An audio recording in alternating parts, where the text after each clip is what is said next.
All right. Nothing like starting the show with a wormhole. I don't think that's ever happened. Welcome to the Eric Zane Show podcast. Nothing better than when you've got the hot cup of coffee and you just get your hands around it. Ugh. It just warms you right up. All right. So let's get out in front of this now. Only reason why I'm talking about it is I don't want anybody to get the wrong idea. And it's easier to, focus on this on the Patreon than on the free podcast. Not real, free podcast. We are not going to have boobs on any Zooms. Everything, just because Patreon said, artful breasts are cool. They're not okay with easy. I'm not going to have boobs on the podcast. That's it. I'm not saying anybody's right. I'm not saying anybody's wrong. I'm just saying for my show. Well, no, that is wrong. If you are on my show and you show your boobies, unfortunately, I'm going to have to kick you out. And each time it happens, the rope is going to get shorter. And then, I have to, this is how you treat children. Now, I have only had one person show nudity on the show. That doesn't necessarily mean, I was looking at the word male, and that's how that happened. That doesn't necessarily mean that it wouldn't happen from another person. Now, Ashley says, how else will I get male validation? Whatever will I do? She had responded. I'll just in case you're wondering what that fucking means. She had written, and she said to Linda and Maureen, I did not flash anyone for male validation. And then she wrote, Linda, so very deep thinking of you, but I did it for shock value. Give up the psych degrees and chill out. And then I wrote, oh boy, things are heating up. So, all right, let's just hope that everybody goes to their separate corners and it's all going to be okay. Stevie's getting ahead of me. Come on, Stevie. Come on. Seriously. You know that I'm on top of this.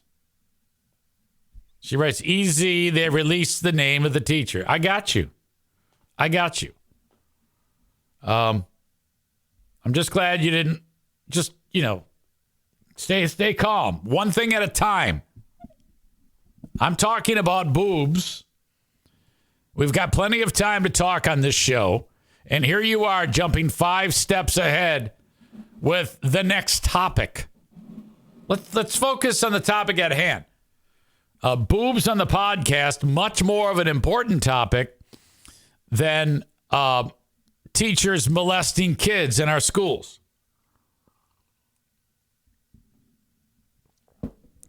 You can't do that.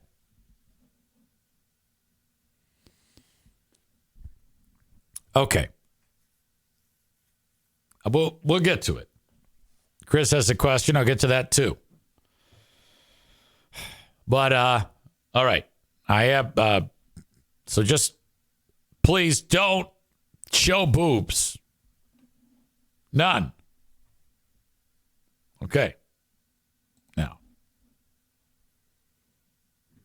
moving on to more pressing issues.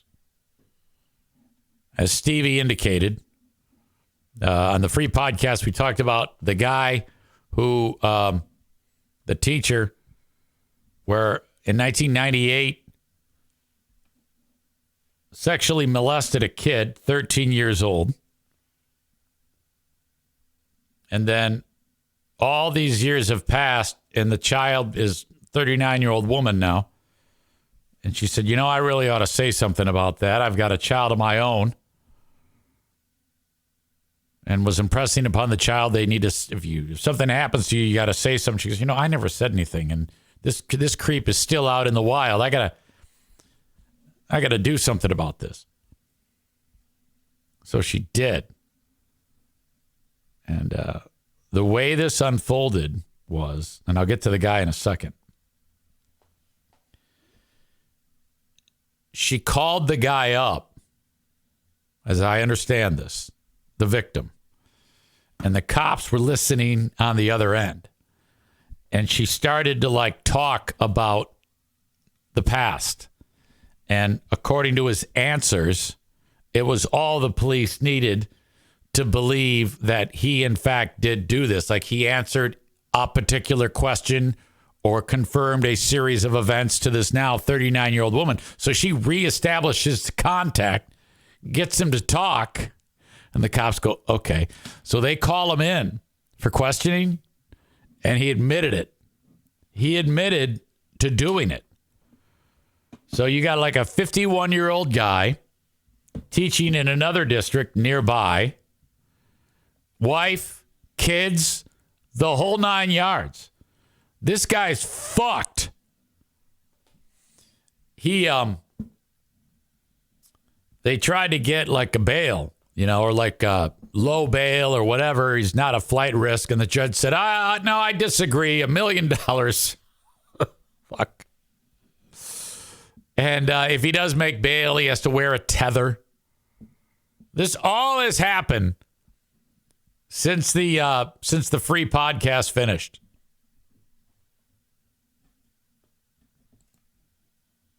I'm gonna get a picture of this guy. Show you what's up. He's been booked. He's behind bars right now. All right. This is the face of a guy who had a bad couple of nights. James Patrick Christians.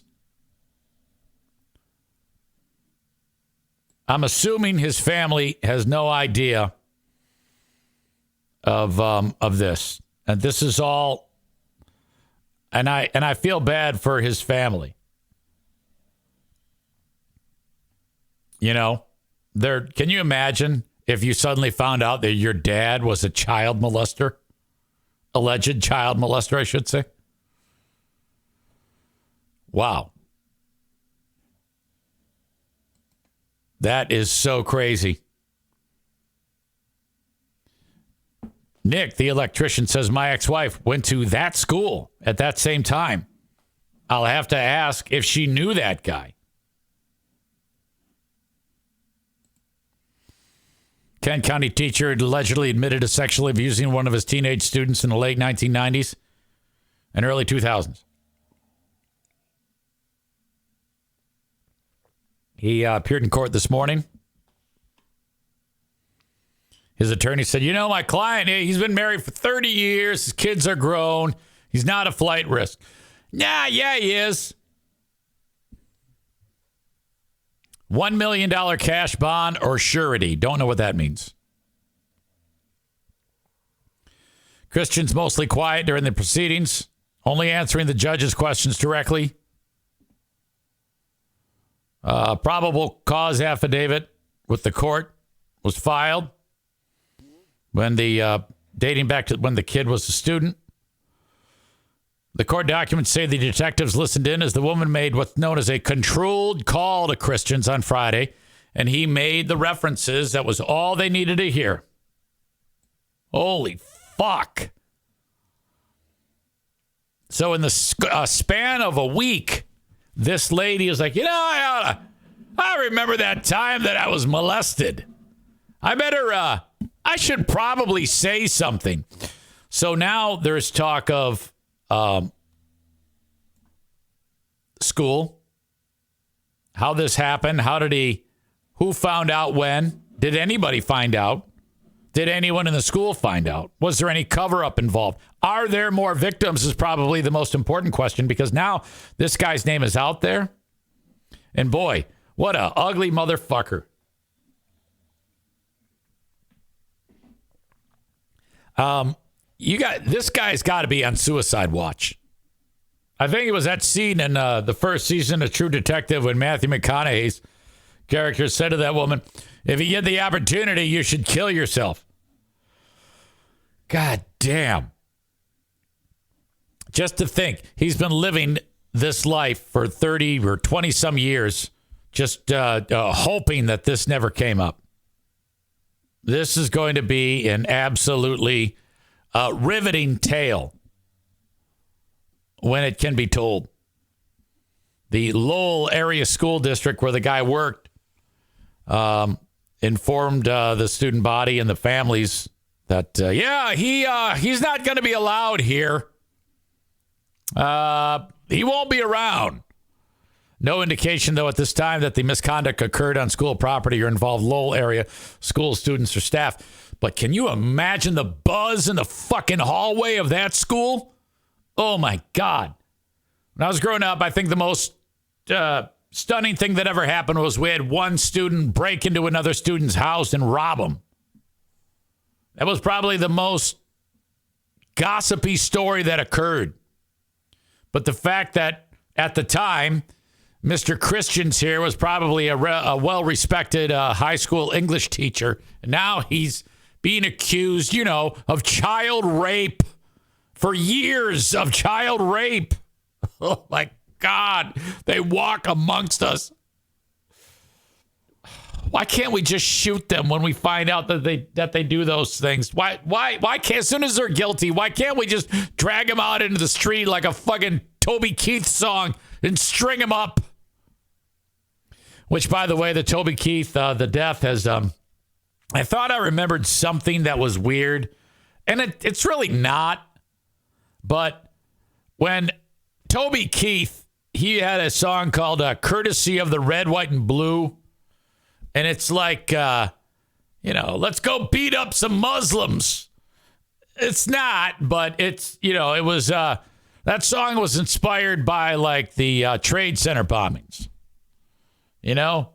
Brought to you courtesy by the Red, White, and Blue. We got a sucker punch from the back of the room, and now we're going to come up your ass. Uncle Sam's going to stick a tomahawk missile down your throat. Oh, my God. All that shit. Whatever. I like the song. The problem was, at that same time, George W. Bush went to war with a country that had like nothing to do with the 9/11 attacks. Okay? So all of that was going on at about the same time. The Dixie Chicks, they were in France, and they said that fuck George Bush. We're embarrassed for our country. So there was all sorts of backlash on them. At or about the same time, maybe even before that, because of the song Courtesy of the Red, White, and Blue, the Dixie Chicks said it was an embarrassment. That song is, because they're like super liberal. They're like far left. And Toby Keith's like, what the fuck? Come on, let's go blow up some fucking Iraqis shit. Fucking blow them all up. Come on, they tore down our buildings. Let's get behind this. Whatever. They said it was a horrible song and all that shit. And it isn't like he said in the song, all Muslims must die. It was nothing like that. It was typical, Texas, Oklahoma, rah-rah, right-wing shit. It wasn't even that bad. So then Natalie Maines, at some award show, she walks out with a shirt, which I thought it was great. And it says F-U, F period, U period, T period, K period, which, fuck you, Toby Keith. They said, hey, what the fuck's up with that shirt? And she goes, oh, no, it doesn't stand for fuck you, Toby Keith. It stands for Friends United Togetherness Kids or something like that. She made up something to make it seem like it was something else. And then shortly thereafter in an interview, she goes, oh, yeah, it meant fuck you, Toby Keith. Of course. What else is it going to fucking mean? Fuck Toby Keith. All right. A little bit of time passes. About a year later, Toby Keith says, There are bigger things in the world to worry about. I just lost a loved one, or I got a friend who's very, very sick. And, all this beef with the Dixie Chicks, it ends now. So this is just silly. I'm not engaging in this nonsense any further. So that was that. It was 20 years ago. You go online today to Twitter, and people are still saying, fuck you, Toby Keith. Glad you're dead. I mean, really? You would think that with a little bit of time passing, people would cool their jets a little bit on the whole thing, but I guess not, because they're really going hard against a guy who, he just died a horrible death of stomach cancer. What the fuck?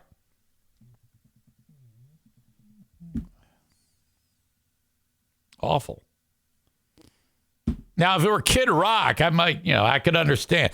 Now, even if Kid Rock, I'll tell you what, if Kid Rock died now, I think I would just be kind of like, okay, great. I wouldn't, I can't say that. I might rub his nose and shit because he's kind of an asshole. He's so stupid, so dumb. I don't know. I'm kind of over time. I would soften that. So if he doesn't fuck up between now and when he dies, then I'll have forgotten all the stupid shit he did. All right. But if he fucks up, in my opinion, between now and then it would be it's more difficult for me to find anything good that a person did. Over time, you can. Depending on the severity of, the infraction. Aaron says you so wanted to blow him years back. Well, yeah, I wanted to blow him. He's fucking great. He's an outstanding fucking performer. I loved Kid Rock. Loved him. And he was very likable. But then things started to get on my radar about Kid Rock. I was like, I don't know if it's a good idea to be a big fan of that guy anymore. And then he, just more and more weird shit happened. But, yes, so I did want to blow him. So what? I don't anymore. I'm not in. I even went and got the Kid Rock belt buckle. I went to to a concert at Comerica Park with Lynyrd Skynyrd and Kid Rock. So I'm walking in and I got my belt buckle on, and it's a steer. It's a steer's head, like a cow's skull, longhorn steer. I got my belt buckle, and I'm walking around. I'm looking at maybe a Confederate flag T-shirt to buy, shit like that. And I went and I paid extra for the VIP. And with the VIP, you get since it's at a ballpark, you got a Kid Rock baseball bat. So it's an actual fucking Louisville Slugger baseball bat with Kid Rock's name on it. And I thought to myself when I go, this probably isn't the best thing in the world. If there's any black people that walk through the crowd, they're probably going to get beaten by these racists that are here. At the time, I didn't think that, but, hindsight being what it is. And I got the Kid Rock bobblehead. And I still have it. I just saw it in my basement the other day. I've got a Kid Rock bobblehead you got with that. So I think a regular ticket was a certain dollar amount. And then you pay a lot more and you get the baseball bat and the bobblehead for the super fans. I go, well, I'm a super fan. Diana's a super fan. Fuck yeah. Let's get ourselves a baseball bat and a bobblehead. We're sitting there listening to Freebird. And then I have the realization that every member of Lynyrd Skynyrd is not an original member. It's so far that all the original members were dead.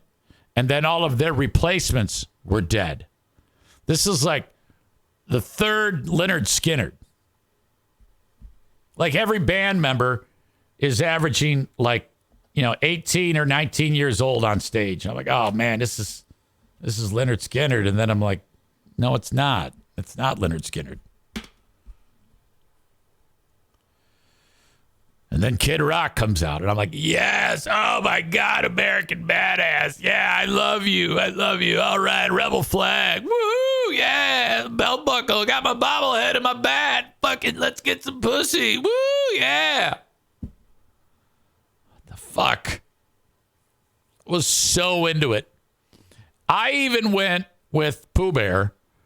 We found out Kid Rock was playing a New Year's Eve show in Las Vegas.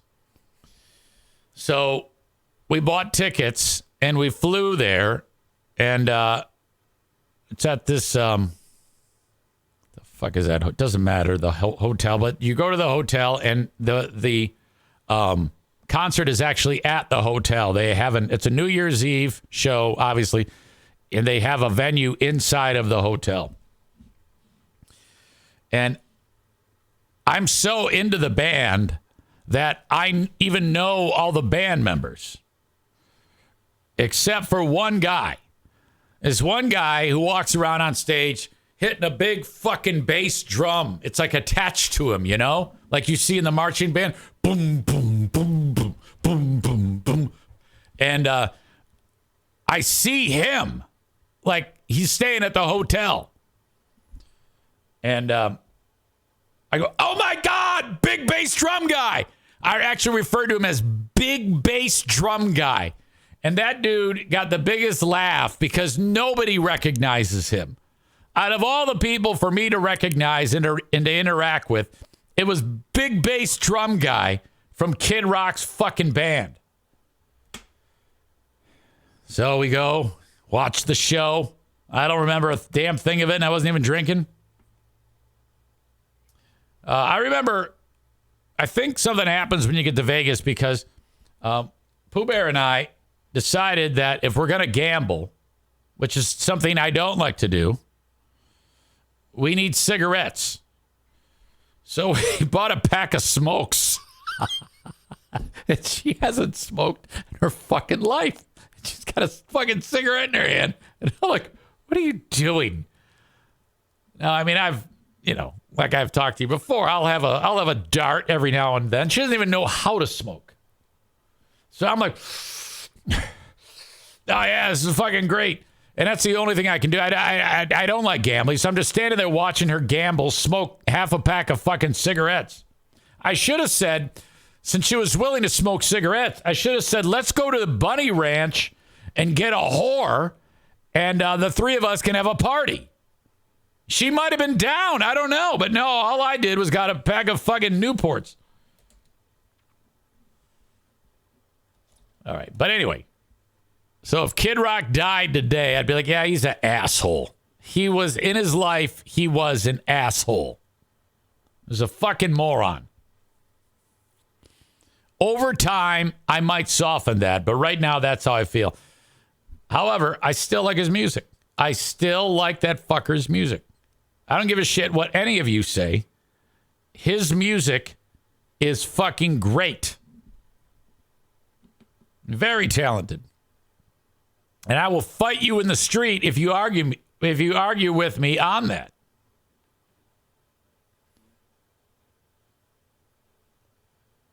Linda says, I missed that show about the Bunny Ranch. Dennis Hoff, right? Cat House? Is that what it was called? Cat House? That was a wild ass show. God damn. People had, like, it was on HBO, I think. You actually see people having sex. It was porno. All right. Are any of you thinking about buying that, what's that fucking thing you put on your face from Apple? Apple Vision Pro. As I understand it, you put these goggles on your fucking face, and with your eyes and your fingers, you can control immersive features. Like if you were normally looking at your phone, it would be like almost around you. Okay? You could watch a movie and it's almost like a virtual reality experience. You look like a total asshole, and it seems a little bit disconnected to me. It seems slightly scary to me. I don't know why. Chris says it looks creepy. It'll be microchips in our heads soon. Well, that's kind of what these two things I want to talk about. I want to talk about the Vision Pro, and then Elon Musk is putting shit in people's brains. And Aaron asked the question with the comment, seems like way too much work just to watch porno. And that's the first thing I thought of. People are going to use all of these things. If I got the Vision Pro on, the first thing I'm going to do is I'm going to go to watch porno. I need to see porno in that setting. And then Elon Musk is putting a chip into people's brains who can't use their limbs. Let's say you're a quadriplegic or you suffer from ALS.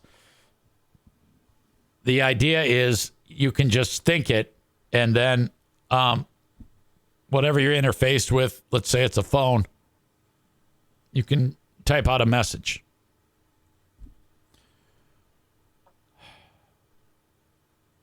That's fucking nuts. That all I have to do is sit here and type out F-U-C, think out the letters F-U-C-K-Y-O-U-A-M-A-N-D-A. And then it will appear, fuck you, Amanda. Or think, shut the fuck up, Amanda. And it will appear. Or, no, don't show me your titties. And it will appear. Stevie says, wait, it reads your thoughts and it types out. That's exactly what I'm telling you. Elon Musk calls this telepathy. His company Neuralink, the first human device. I want you to watch this video for me. It's going to blow your mind as to what this thing can do. Absolutely bonkers. It was a little wonky earlier when I played it, so I don't have much hope for this. I'm getting spinning wheel of death, and I don't like that. Come on. You'd think on Elon Musk's own X page for Neuralink, this would work. We're thrilled to introduce Neuralink's PRIME study, the first clinical trial of a groundbreaking experimental device that could help transform the lives of people with paralysis. This is in a person's brain right now, by the way. It's actually being tested. Imagine the joy of connecting with your loved ones, browsing the web, or even playing games using only your thoughts. This is made possible by placing a small, cosmetically invisible implant in a part of your brain that plans movements.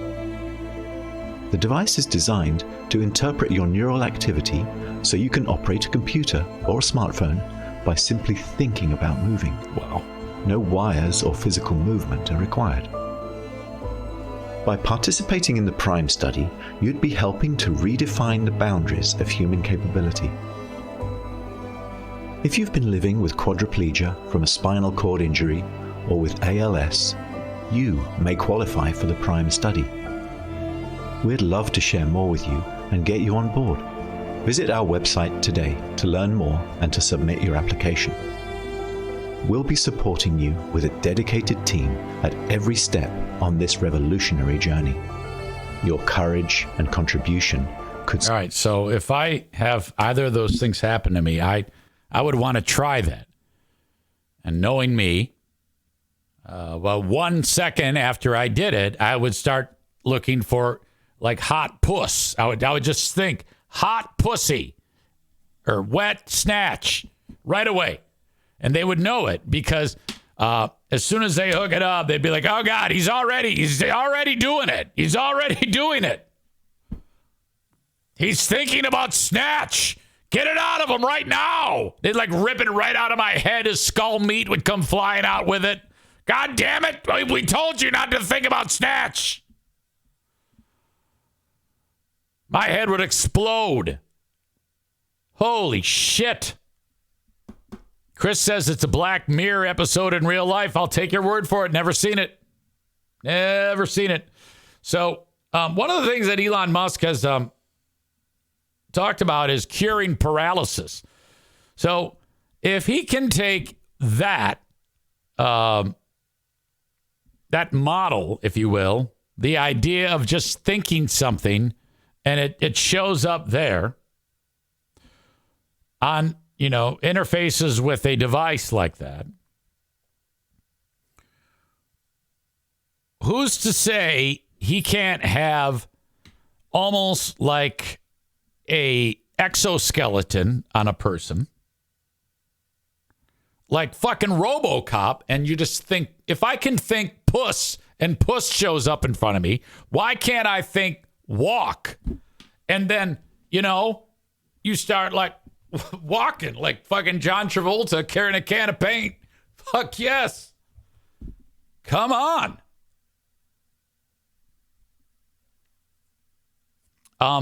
So, you can think dick, get stiff, and then it just works. God, I surely hope that as much as a goof as Elon Musk is, I surely hope he's cloning himself. We need more Elon Musk. Kenny writes, I want the NFK to get this device. Wow. That would be remarkable. I mean, he does have some impaired function. Elon Musk would more than likely see how he lives, the NFK, and he would say, all right, stop all research on people with paralysis and ALS. I want this grime-filled man here in the lab. He needs it more than anyone. You'll have ALS patients who are seconds from death who could be saved by this, and they'll be like, we understand. Do him first. Do him. Aaron writes, there's been talk about two people communicating with it using only thoughts. Now, I do want to live in a world where this is happening. I do. I really do. But I just want to watch it all happen. I don't actually want to be a participant in it.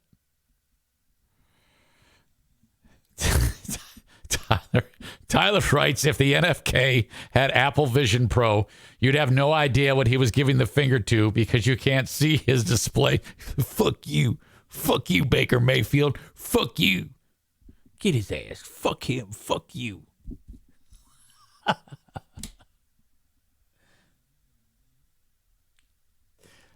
You guys are on a roll. Chris writes, NFK after chip insert, thinking shit on fridge handle.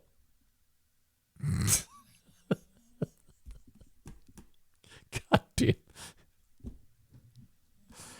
I am so happy that I have dealt you into my day-to-day life so that you can drop these jokes on me about feces smudges in weird spots. It just, I mean, my God, we've been through so much together, from the Gary at the Men's Warehouse incident to me having to see his penis just today. These are all very special things, sharing these with you. Just so happy that he's not hardwired into the world,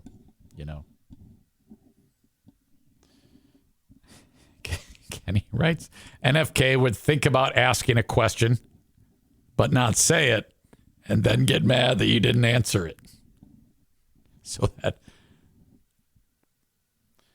I've got the phone to my ear, and he thinks, you on the phone, Eric? and I don't say anything, all of a sudden he goes, fuck you. Fuck you, motherfucker. There was a question about the update on the added roommate here in the Eric Zane Show podcast household. That would be Mimi, who is fantastic.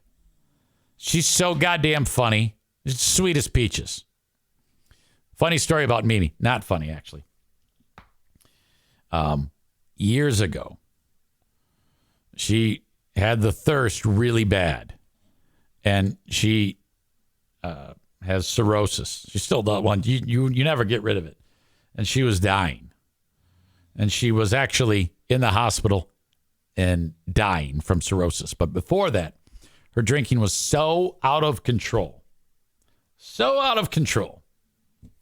that her family was like, we want to do an intervention. And they asked me, and I go, I do not recommend that. Why? She's killing herself. I go, they never work. Trust me. Don't do an intervention. We're doing an intervention. Okay? How can we help? We want you to write a letter saying that, because the way it goes is on an intervention, typically you get a lot of either, turn over a new leaf, get into rehab, change your life, go to AA, or we're going to disavow. So they all agreed that they were going to do that. We love you so much that we don't, one of those things. And they asked, we couldn't be there, so they asked Diana to write a letter, so she wrote a letter. Well, then it came time to do the intervention, and nobody did what they said they were going to do. And then they read our letter. So it seemed like, no one was ready to follow through with the right things that you're supposed to do on a professional intervention. They did like poverty DIY intervention. And then everybody got cold feet except for one couple, Diana and I, because we wrote it. So they read the letter, and then all these fucking idiots who made us do that turned on us. They're like, well, no, you asked us to do it. Fuck you. I can't believe you do that to her. What the fuck? So they all hate us now. This is years ago. It was like 20 years ago. They all hate us. I'm like, what the fuck? Mimi ends up quitting drinking on her own. Somehow does not die. And she's remained sober for years. Though her liver was badly damaged, she's fine. We end up reconciling. And that was the end of it. But it's just fucking ridiculous that even happened in the first fucking place. But so she, with the idea of her moving in because she's so goddamn lonely. She's in her 60s now. She's like 62, 63. I'm just surrounded by old fuckers around here. I'm only like 30. I haven't brought it up with Pooh Bear, but I'm like, yeah, you got to get her over here. We need another player in this realm. I need personnel. I love human interaction. And I need someone to buffer the NFK. So fucking get her here. Tyler says the only thing worse than a professional intervention is a shitty dollar store intervention. So if anybody ever, this is my one thing that I want you to take away from this. If anybody ever says to you they're going to do an intervention, get the fuck out of there. Make up a goddamn story. Don't write a letter. Don't say anything. Act like you don't know. Forget the callback. Make it up. Do not get involved in a goddamn intervention. Oh. So here's what's going to happen when you do an intervention. You're either going to have somebody who lives and hates you or dies and hates you. Those are the two most likely scenarios. So just let it be. Let it be. Let it go. Let it go. Linda says, I've only been involved in one intervention. It did not go well. No. You got to let the drunker or the addict figure that shit out for themselves. Most won't. All right? And they're just going to be a pain in the ass for their entire fucking life. Chris writes, it's a geriatric unit at the EZ household.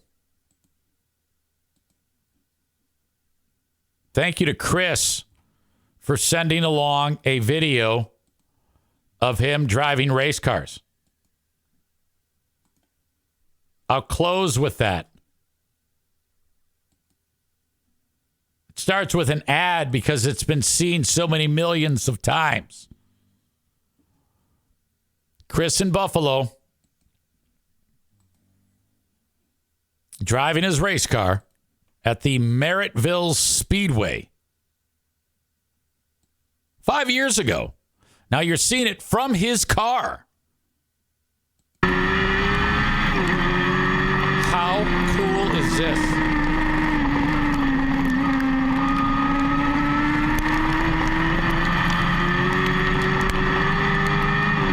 That looks like a dirt track, isn't it?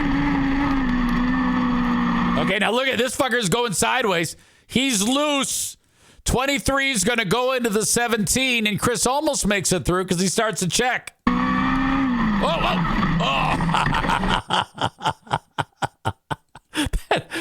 Okay, hold on a minute.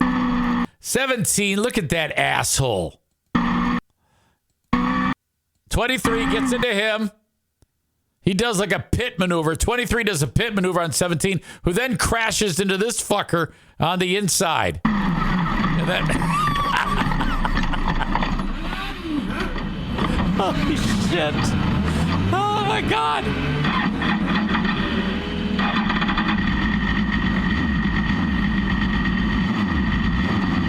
Oh, that looks fun. And that's where it ends. That's where it ends. That's it. More videos, please, of Chris getting in wrecks. Oh, God. That looks fun. Holy shit. Ladies and gentlemen, on this nudity-free edition of the Eric Zane Show podcast, I am eternally grateful for you checking it out and enjoying it. Chris, just send me a few.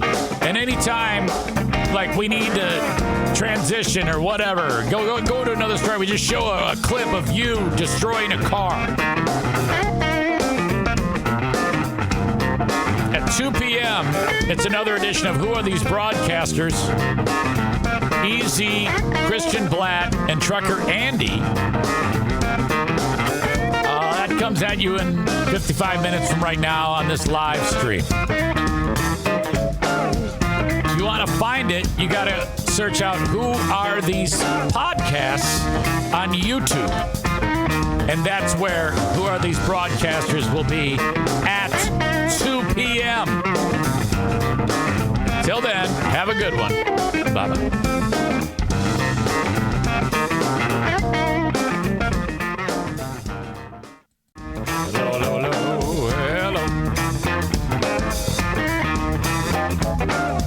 Welcome into the Eric Zane Show podcast. Oops.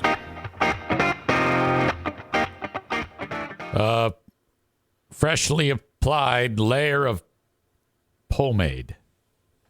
Pomade? Pomade? I think it's pomade, but I've heard it said pomade.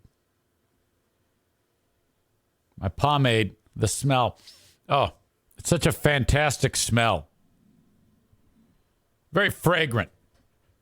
I think I need to start a podcast where I just look at my hair. And you just look at my hair. I think it would be a big hit. Thank you to King's Room Barbershop. Chris says, hello. I hope this is a boobless podcast. Been a lot of talk about boobies since the great boob incident of 2024 took place. There's been some division. There's been some animosity. Adam says, "Are you a Dapper Dan man?" Taken from one of my favorite. I don't want fop, goddammit. I'm a Dapper Dan man. One of my favorite movies of all time is Oh Brother, Where Art Thou? Coen Brothers. Chris calls it the great boob giveaway. You see, some of you are like cavemen, like Kevin Kuiper's there. He writes, God, I can't talk. Boob podcasts are my favorite. He's like a goddamn caveman. Amy is here. She was kind of involved in that. She was tipped off about that whole thing when Ashley texted her that she's going to unleash her boobies. And if you go back and watch Amy laugh at that, let me just tell you, when she's laughing, for some reason, I laugh at Amy laughing. It was ridiculous. Now, okay. The great boob giveaway, I took that with a grain of salt. Though I do not support boobs on the podcast, for one shining moment, it was so goddamn quirky and hilarious that I found that funny. Okay? In a stupid way. Ashley says, "Oh my God, are we still on the boobs?" Well, I didn't bring it up. All these scumbags brought it up. I think you left a mark with them. And I was also talking about how, like, there's been some butting of heads. Maureen and Linda have been butting heads with Ashley over it. There's been some, a little bit of a give and take between them.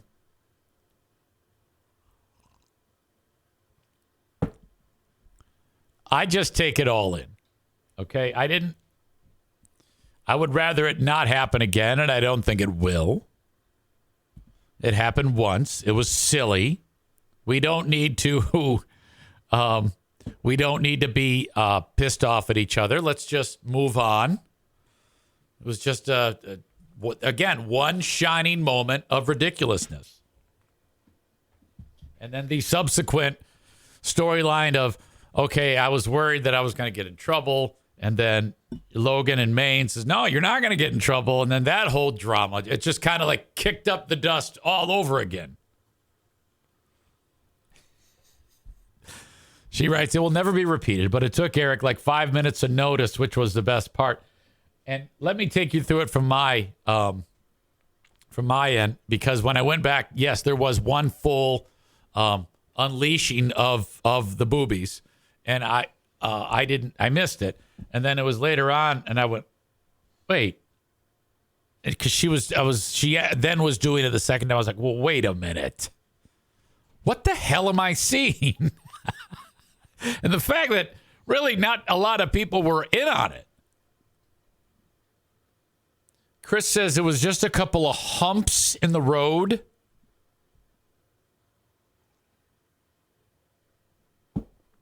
All right. Who brought it up? Chris K says every time George Clooney wakes up and says, "My hair," reminds me of EZ. Well, yeah. Great movie. Great movie. Love it so much. Adam James is here. That's Adam Balboa. And I'm glad you're here because we are about to feature something concerning your most important person in your life. That would be Sylvester Stallone.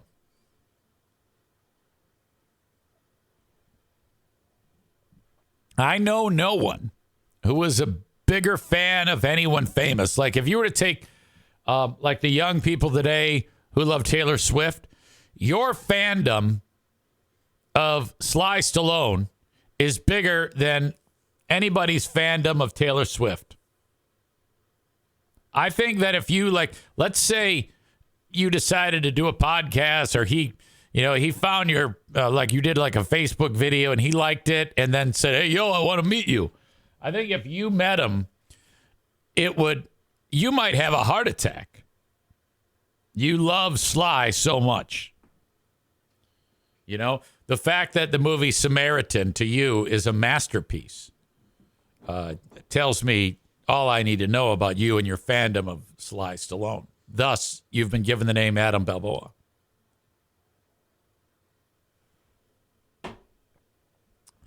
Bleeding Heart Brian just shared with me that Sly is on TikTok. He just got on TikTok.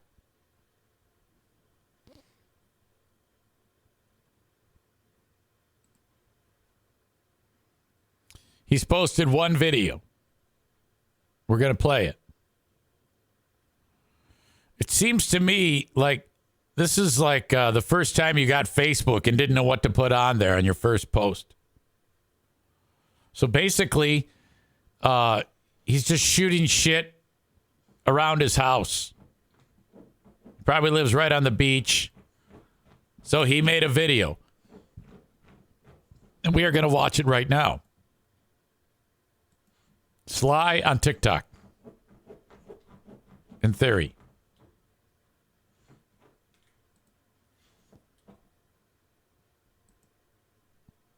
I think this is going to work. I'm Sly. Of course I have a Rocky Balboa statue in my house. All right, he opens up. Of course I have I'm Sly. I'm Sly. Of course I have a Rocky Balboa statue in my house. I'm Sly. Of course I like taking long romantic walks on the beach. Maybe I'll find a clam. I'm Sly. Of course I have a home gym because I got to keep up with Arnold. I'm Sly. Of course I'm going to scare the hell out of my daughter's boyfriends. Believe that. I'm Sly. Okay, so basically I think, he's just walking around the house doing shit. It's all the same outfit. This was all recorded in like 3 minutes. And is there anything in Sly's house here that doesn't have to do with the movie Rocky? Like, this is his home. Over his right shoulder is a statue from the film Rocky. Above that are these little toys of himself. These are the things that Adam collects. Artwork. It's artwork from him as Rocky Balboa. And then he's got a small statue in the background of the famous Rocky statue and then that's opposite the big statue. And in between, he's got like a painting from the movie. The whole fucking house is Rocky. Of course I have a... Here's the picture of him and Apollo. Rocky Balboa statue in my house. Oh, God. I'm Sly. Of course I like taking long romantic walks on the beach. Maybe I'll find a clam. I'm Sly. Of course I have a home gym. I'll say this. If at 53 years old, if I'm in 1/3 of good a shape as he is right now, I'm happy. He's built like he's 24. Because I got to keep up with Arnold. I'm Sly. Of course I'm going to scare the hell out of my daughter's boyfriend. He's only like 5'1", though. I don't know if you know this about Sly, but when he built this house, 4'1". When he built this house, he had everything to be built smaller. Like that door there that you're seeing, that's only 6 feet tall from ground to like the top of it. The top of the arch is 6 feet. It's a big mini house. That statue. Let's back up to that big statue. Sly. I can't navigate this thing. Okay, that statue, it looks gigantic, but that statue is only 5 feet tall. That's true. That's how little Sly is.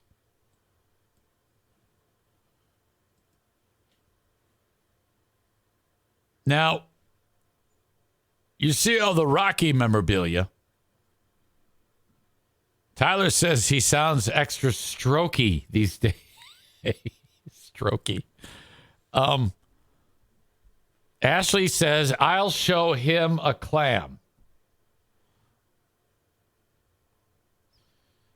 Chris says, no shitty Judge Dredd memorabilia.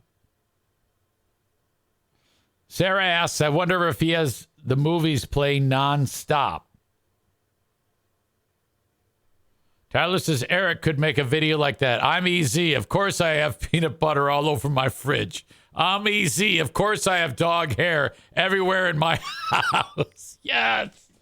I'm easy. Of course there's feces on this cabinet. Why doesn't he have any memorabilia for Samaritan? I think that's kind of ridiculous, though, that he has his own shit around his house. Like statues of himself everywhere. Sarah says he's 5'10". He is not 5'10". There's no way. He's about 4'1". Sylvester, hold on. Sly Stallone, true height. Okay. Now this says he's 5'10". Well, maybe he is 5'10". That makes him, 3 inches taller than me. God damn it. I'm such a little shit. The thing is, though, I've got such a Napoleon complex that I feel like, I walk around like I'm 6'10". Chris says he probably has a freezer packed full of ice cream. Tyler says Samaritan memorabilia. It's all in the freezer. Kenny, same joke. He does. Ice cream stocked in his freezer, I'm sure. He was actually the first one with the joke. Ashley says, I don't know someone that has pictures of themselves all over their house. Oh, I wonder where that's going to go. I don't know. I know of 2 boyfriends that you had. Joe and Tim.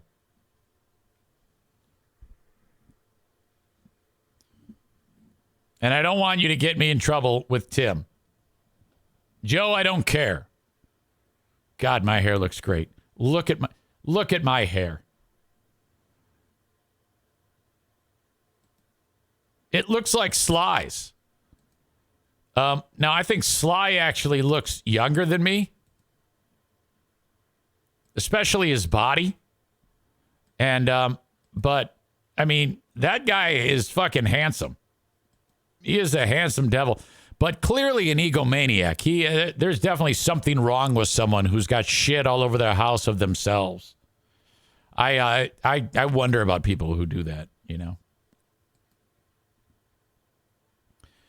Adam Balboa says he had his own supplement brand a long time ago, and there was Sly protein pudding. Did you buy the Sly protein pudding? Would you cry if you... Okay, let me call you. Now, let me just tell you this. I'm calling you. So, I'm on the podcast, so don't say anything bad. I mean, don't talk shit about anybody that's going to result in all sorts of ridiculousness and drama that we just can't have.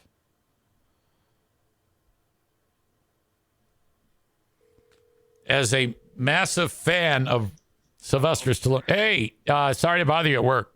It's fine. When did you find out about Sly's TikTok? Yesterday. Okay, so I found out about it just after you. Okay. I just found out about it. How did you find out about it? Was there like an alert? Or do you have your phone set up for anything Sly related? I get notifications on his Instagram. I don't have TikTok, and it popped up. He had a new posting, and it was for TikTok. Now, when you saw him walking around his house saying, "Yo, I'm Sly," and of course they're like long walks, were you like, "This is a great video"? Were you like, I thought it was hilarious. Yeah, I thought it was hilarious. Thought it was really impressive? Probably. You thought it was cinematic art. Yeah, it was the funniest thing since Stopper My Mom Will Shoot. Okay, so what about the house? With all of that memorabilia he has around the house, is that strange to you? I mean, maybe a little bit. I mean, he has said before, anyone that gets into the acting definitely has a complex that they want attention. So maybe, it's definitely a little bit of ego, but at the same time, when you create some of the best piece of, our cinema ever, why would you not want to remember it?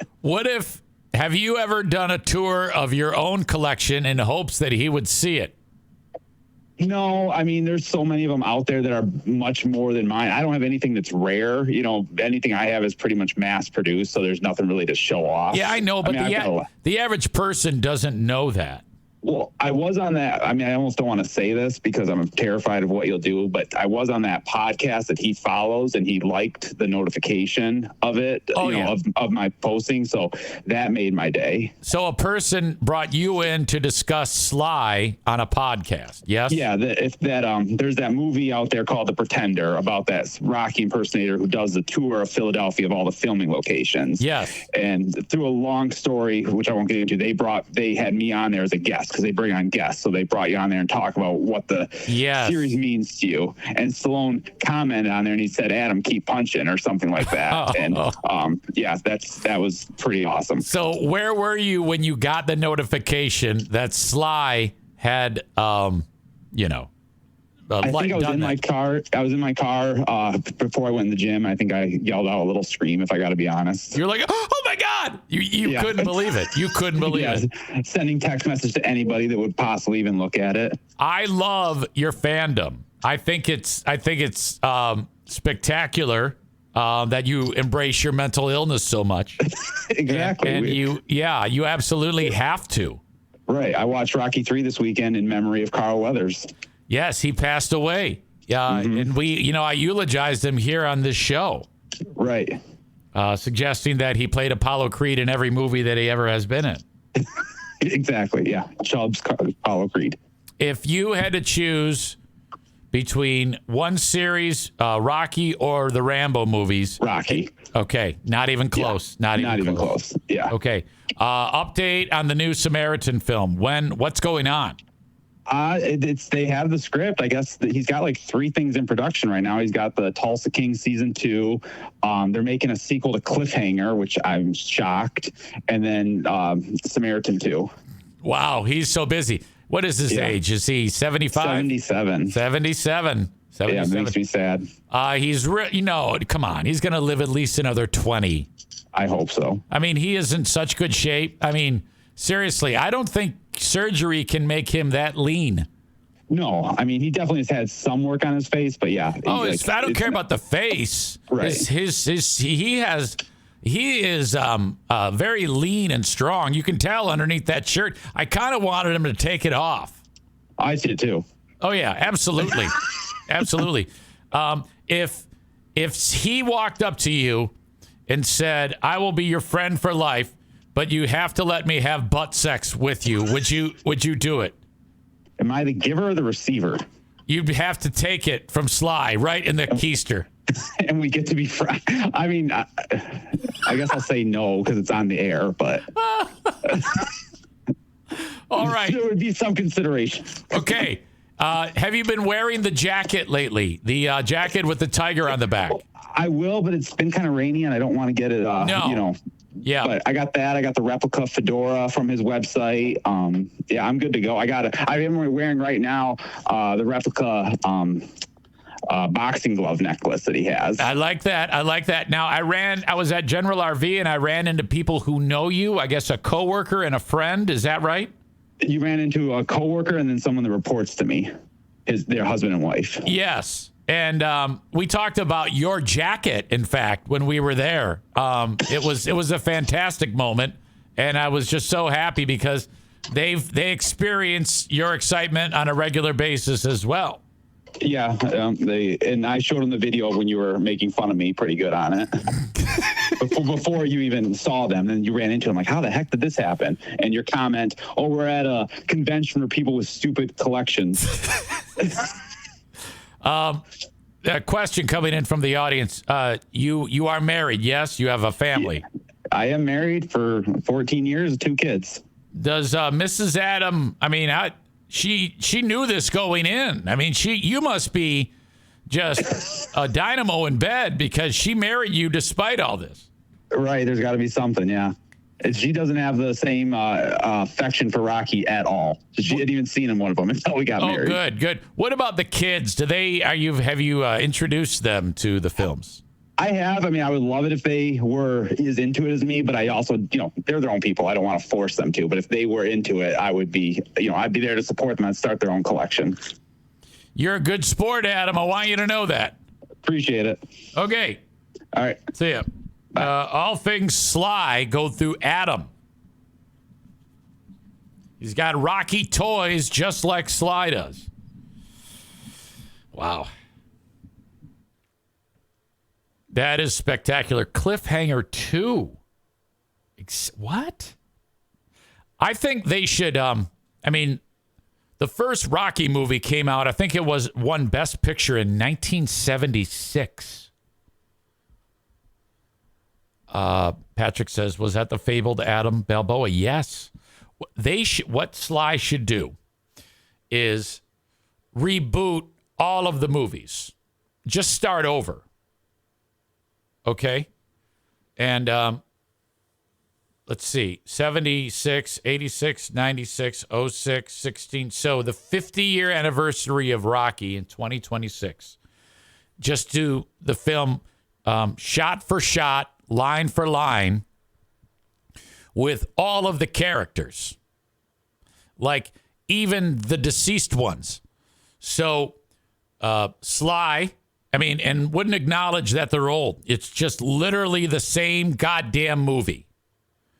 And they would have to dig up Burt Young and Burgess Meredith, and then family members of theirs would do the whole Weekend at Bernie's for their acting. Okay, and they would dub in the lines. Carl Weathers wouldn't be rotted too bad because he just died. And then you could call it Rocky Re-Dead or something like that. And then this would be the first film ever made where they reboot it with the all original cast, including the deceased. You can bring back Mr. T, Val Kilmer, who is all fucked up now. He could play Drago. I don't even think he can talk anymore. I think something happened to him, like I think a fucking Akita or something bit out his throat.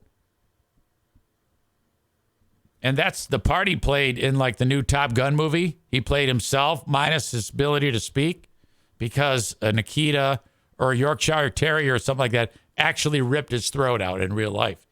Fucked up. Yeah, all those fucking parts. I don't know who else is dead. Thunder Lips, yes. What's his name? Hulk Hogan. God damn it, yes.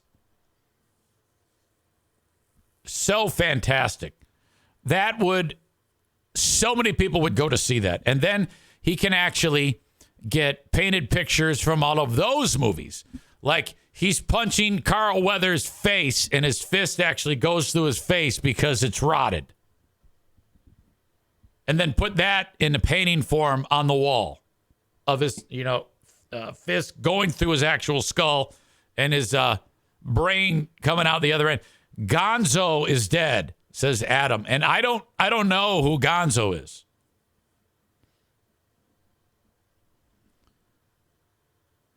Okay. That was Apollo's trainer. Yeah, he's dead too. He's the guy that goes, get out of there! Okay. So many people from that series are dead. Chris says we got to get the robot. Tommy Morrison is dead. Remember that one? Because, the loan shark, he's dead. Okay, so Rocky 1, he lost to Apollo. Rocky 2, he beat Apollo.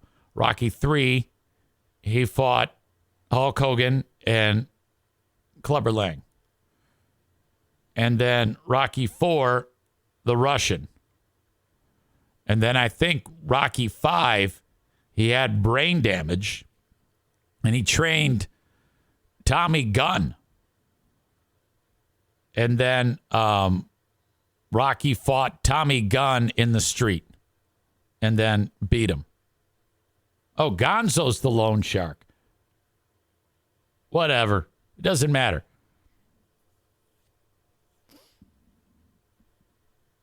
Bring them all back. And then I forget what happened. After Tommy Gunn, that was Rocky 4. And then I remember there was a Rocky movie where it was just called Rocky Balboa. Is that the next one after 4? That's the one when he's like working at a restaurant and he's like doing the dishes. And then Sports Center says, we just did a video simulation of the boxing match between Rocky and some black guy. And Rocky won or something like that. And that got like the interest to do like an actual fight. That was the Hurtin' Bombs.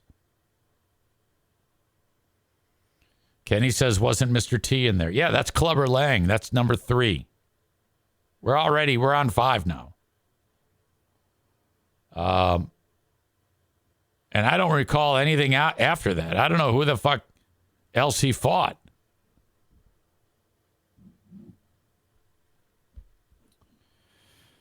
Wait a minute. 6 was called Rocky Balboa. That's the one with the simulation fight. Well, then, what was 5? Wait a minute. 3 was Clubber Lang. 4 was a Russian. Okay. 5 was Tommy Morrison. 6 was Rocky Balboa. Gotcha. What a goddamn disaster. 1 was the only one worth anything. The rest of those films are horrible films that if they are on, I will watch them. Absolutely. One character was named Mason the Line Dixon. What kind of an intimidating boxer name is Mason the Line Dixon? It's just stupid. And then there was a film called Creed. And then there was a sequel to that. And then there was a third one. And I think that was like Apollo Creed's kid. Michael B. Jordan played Apollo Creed's son. Nobody gives a shit about those movies.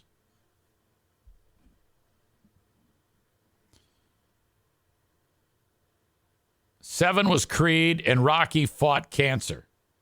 What a crock of shit. My God. Hey, tell me what you think about this. This chick was on Jeopardy, this hot nerd.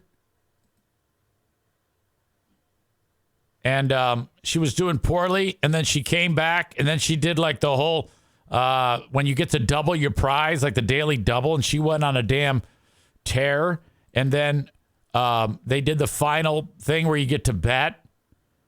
And she won, all right? She won the big prize. And the person to her right got 0 points. And the person to her left got 0 points. Thank you to Nick, the electrician, for sending this to me. So she's going to hold up a 0. And she's going to, like, this is her way of trash talking. Show the other two that they got 0. But this is the way it looked on TV. And she wagered. Nobody wagered anything. 16,000. So she takes she holds the zeros up to her size and goes, like she's pumping dicks. I know the sound is way low, but Nobody wagered anything. look at, she's like, oh yes. She does a graphic sex gesture. And she wagered. Nobody wagered anything. Oh, that's great. She's like, yep, that's what I did. She doesn't strike me as the type of person that would be surrounded with dicks that would know that type of action. You know? She looks like a little straight-laced. I wouldn't expect her to be surrounded by dick or like pull her shirt up with a bunch of people that she barely knows on like a Zoom or anything like that. That's the type of person who may know that gesture.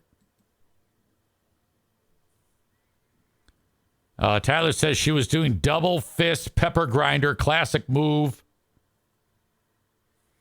Chris says she glances at each one of them too. That's hilarious. Kenny says clearly she's done that before. I don't know. Maybe I didn't get that impression though. She seems like kind of. I don't know. How many of you are into that sexy nerd thing, where she's the chick's kind of a dork, but she's just like vicious in the bedroom? Adam says, did she taste the salt? Oh, remember that one. God damn it.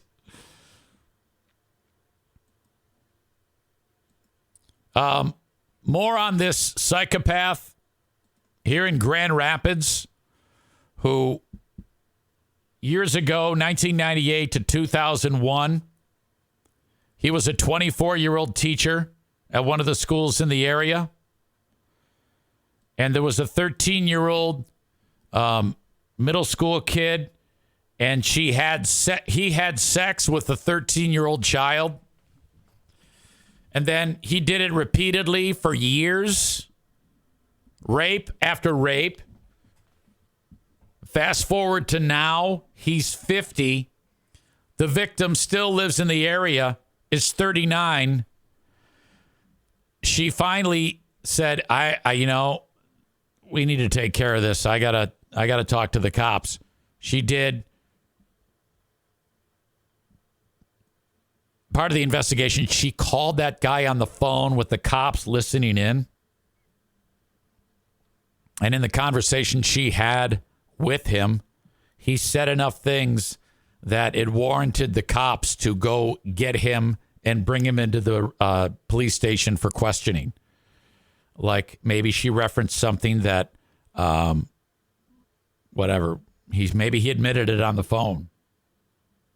But they brought him in.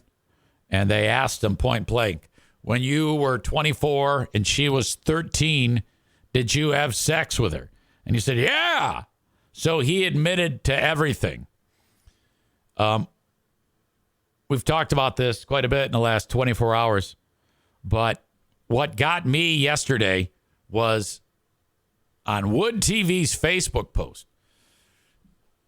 It is fucking sport and entertaining to see how fucking ignorant and stupid people are.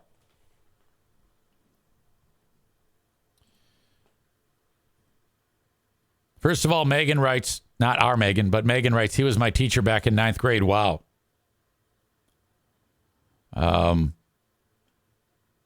This dumbass says, I'm confused. Here it says that he is 50 and the accuser is 39. Well, there might have been some discrepancy on the age, but yeah, that checks out. She was 13. He was 24. It's called math. Everybody corrects the person. There was a comment made about, it was deleted, but one of these people said, yeah, that's just a claim. But if you look at any amount of this story, he admitted it. And that's what this person says to FR Man. He admitted to it. It's not a claim. It's a fact. And then this one. There was more than one of these. The people probably thought better of it. But like this Tammy here writes, why wait so long? And who knows? Who knows? And what does that even matter? It does not matter. And that's part of the problem when people say, yeah, what'd you wait so long for? Okay, like this guy Rick here. Again, he's got his American flag as his avatar. So you know 9 times out of 10, when someone has an American flag as their avatar, they're stupid. Rick writes, 26 years ago? Like, why is this a problem? And Hannah says, yeah, a 13-year-old girl. It's that type of language. People who question the victim because time passed. Yeah, what do you fucking expect? A lot of times when people have something like this happen to them, and this has been covered over and over again, and no one ever seems to absorb this.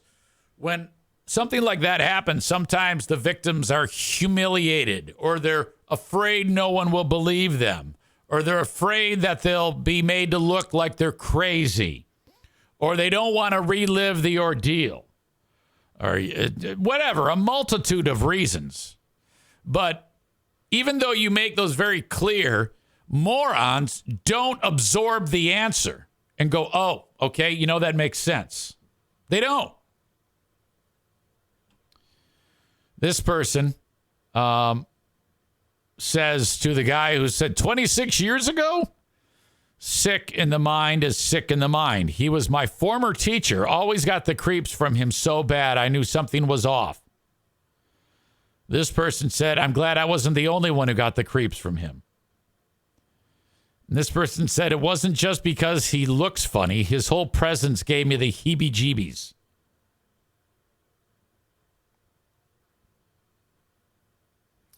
Now he has admitted it. Now he has admitted his guilt. He can possibly make his guilty plea in circuit court once this case reaches it. If, in fact, he does plead guilty, he is all washed up. He will never see the free world again and should not. Better yet, get the rope out, hang him from the Calder downtown Grand Rapids. And he is not going anywhere. $1 million bond.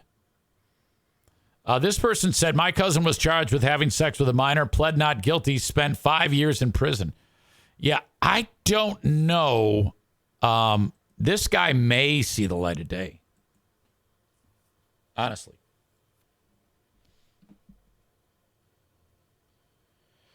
Chris says, seriously, sometimes humiliated enough to commit suicide. A 13-year-old cannot process that kind of shit. God, people are fucking ridiculous. Some wacko is following Taylor Swift's private jet. First of all, before I get to that,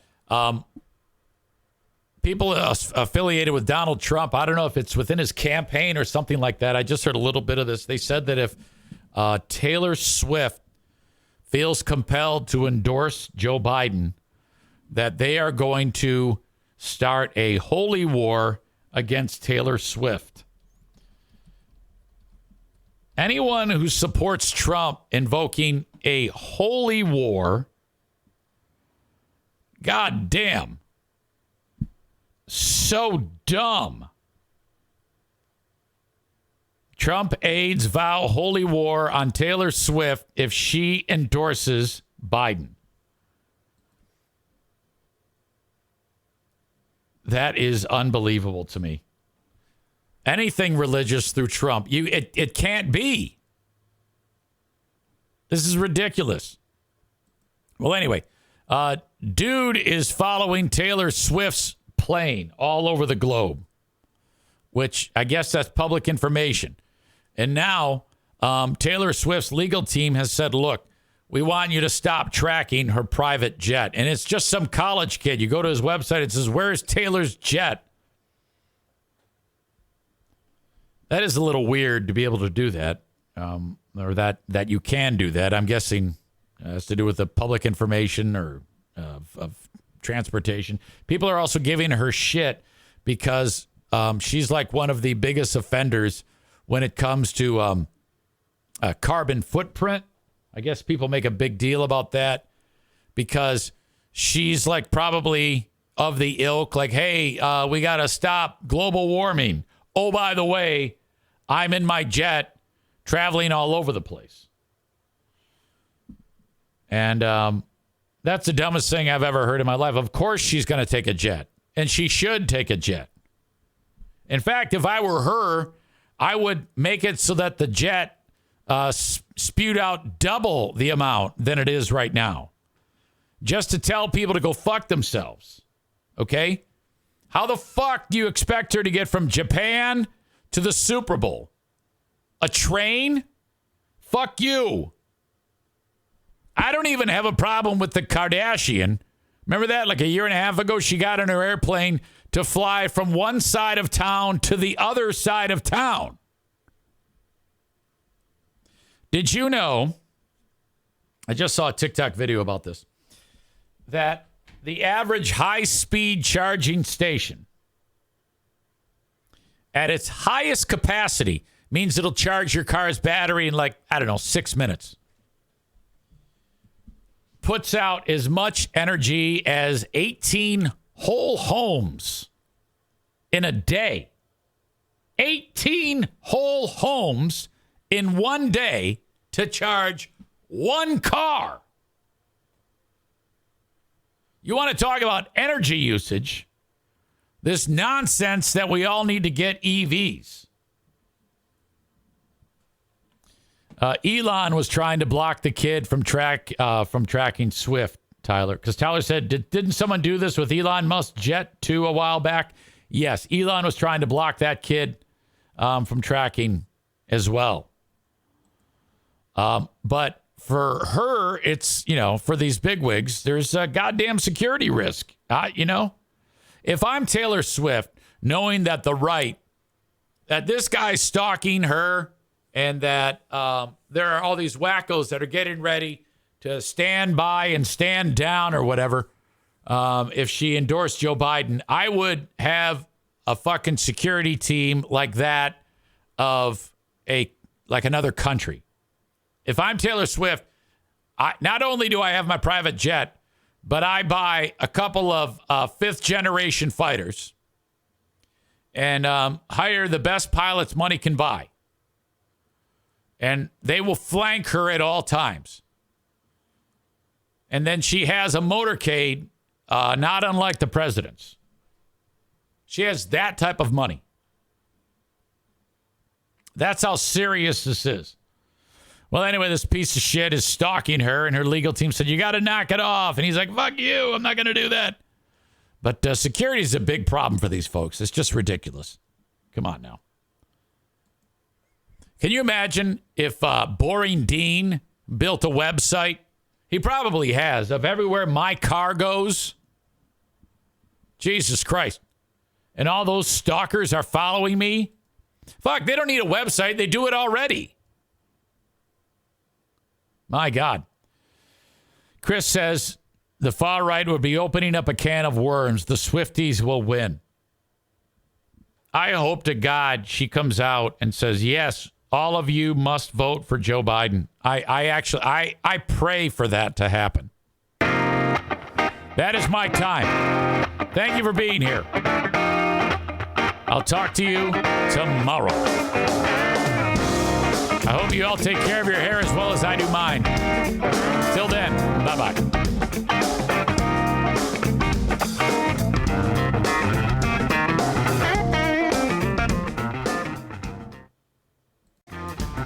Hello and welcome to you all. Welcome to the Patreon bonus. We have begun. Almost a wormhole catastrophe right there. I caught it, though. Two things playing at once. Me and then a little bit more of me, like a little bit behind. That's a wormhole. Which, wormhole is based on traveling through space and taking shortcuts. How incredible would that be? Almost nearly as science fiction like is a story that Corey just sent to me about how scientists have again created energy by combining atoms. I know you're like, holy shit, he's starting on some science thing and it's going to bore the fuck out of me, but it's not. And I'm going to tell you why, because I'm going to describe it in idiot terms. if I took the time to describe this really, really heady topic to you, and it was in like how they wrote it, you'd want to kill me. So I read, and then in my brain I formulate how I'm going to talk about it with you.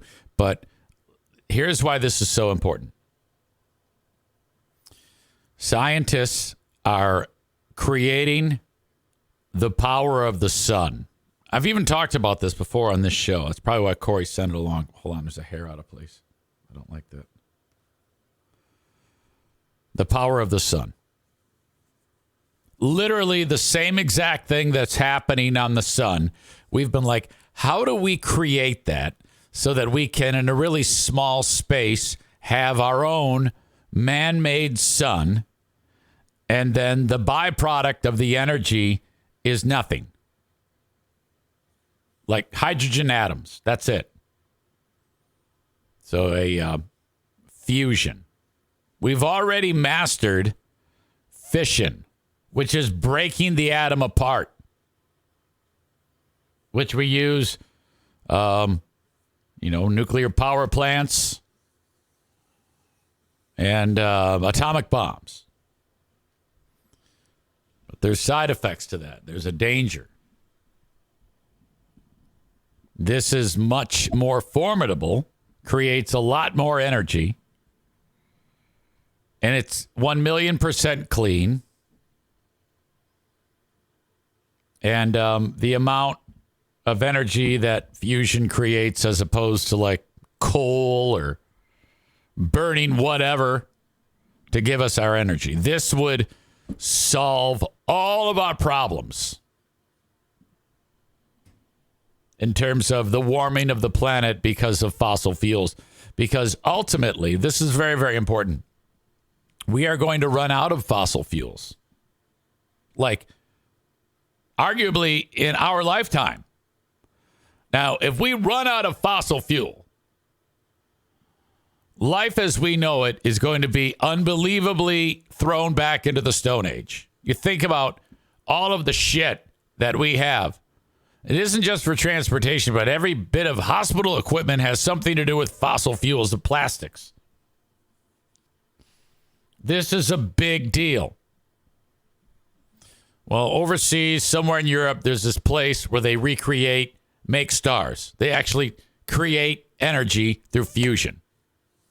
And they've finally gotten it down to where, first of all, that it even happens in the first place. But now they have a facility where they do this. It's a gigantic place where the biggest brain people on the planet exist. And they're like, all right, let's make the sun. And they quite literally make a teeny tiny sun, a fusion reaction. Exact same thing that happens way out, however many millions of miles away the sun is. But very, very small. This facility that they do it in, and I'll have to go back to the article, and I'll get it in a second and give you the finer points of it, is being decommissioned. They're closing it down. It's been open since the 1980s. The goal in mind when they started this facility was to do this exact thing. And over time, they've gotten better and better at it, and they're creating nuclear fusion. They're decommissioning the facility because they've got new ones that they're building. This one is antiquated.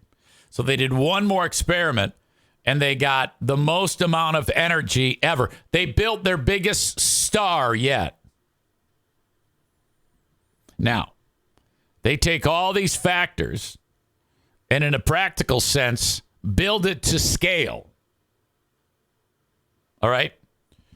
You then have power plants with suns in them in controlled environments that power an entire electrical grid. Exactly right. Adam writes, Dr. Octopus tried to do that in Spider-Man 2. It did not end well for him. Exact same fucking thing.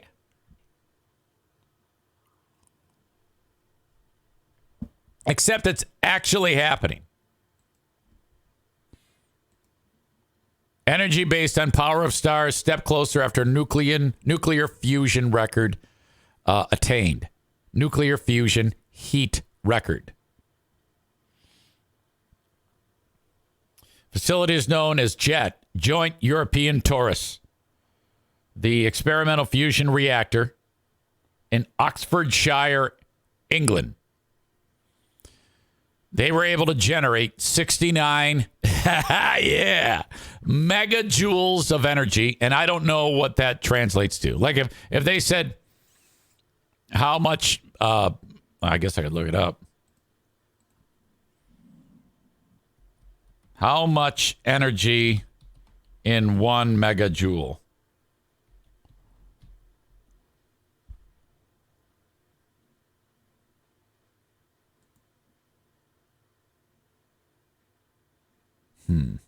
A million joules. All right, this is too deep. I can't. It's too nerd. Forget it. All right. Well, anyway, they were able to produce a sun for a new record 5 seconds. And they used 0.2 milligrams of fuel in the final fusion experiment performed at the facility. So they use heavy hydrogen atoms, deuterium and tritium, which tritium, I think, was what Doc Ock was using. Remember? Well, basically what Doc Ock was doing there is like legit. They're doing it now. And then they superheat those materials. They bind. They give off energy. All right. The byproducts are energy to power turbines, whatever, power cities, neutrons, harmless, and helium gas, harmless.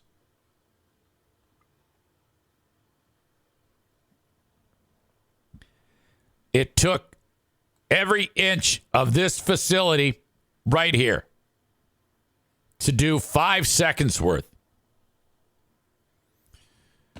The idea is now, after this facility is decommissioned, there are other facilities where they are doing this exact same thing. And in our lifetime, we could very well be faced with a free, clean, sustainable resource. Well, not free. It's expensive, obviously, to do this. But holy shit, this would solve so many fucking problems. Can you imagine the people who will be rushing to get behind this, knowing how much money it could make them? If a company like this, takes it public and they have something that we all want. It says here, the new reactor aims to start burning fusion fuel in 2035 with the goal of generating more energy that is used to heat the plasma. A lot of that I don't know about. If the next generation of experimental fusion facilities prove that the technology is viable at scale, researchers plan to build a European demonstration plant that generates more power than it uses. That's a equitable thing. All of the power that they would use, they're making more. It says this is still a way off, though, for commercial fusion. We need to be training up a huge number of people with the skills to work in the field. And I hope that technology will be used in the latter half of this century. So what are we now? 2024. All right. Probably, maybe not me, but my grandkids, perhaps, down the road. I think that's so fucking cool. The idea even that not only powering entire cities with this, but can you imagine if vehicles are powered by this? A fusion reactor? I mean, a lot less confining and dangerous than splitting the atom. Am I the only nerd that finds this interesting? Chris says we could all just forget about the Middle East and let them fight amongst themselves. Oh, my God. Yeah. It would lead to some type of peace on so many levels. Megan says this is Da Vinci Code, angels and demons to me. Yeah, a little bit. But for me, what it breaks down to is just the idea that we can create energy like a little teeny tiny sun and fucking power massive places. To think where we were, I mean, it wasn't that long ago that, light was created by lighting a goddamn candle. And now here we are discussing the very real possibility that in our lifetime, we'll be making the sun. What?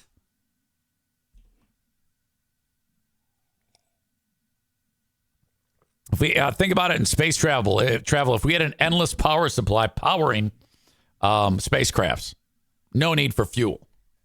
The amount of weight that we would take off of the rocket, the ability to stay up there. Oh, that is so cool. Sorry. Let's dumb it down, shall we? Chris D sent me some fantastic moments during football history where the announcers are saying things that sound dirty but aren't. And some of you may remember years ago on the radio, we used to do a segment called Sounds of the Game. Things that sound dirty but aren't from the NFL. Now, look, we quite literally, it was a huge undertaking, a pain in the ass. And we did this for years, where we would watch football and record it on videotape.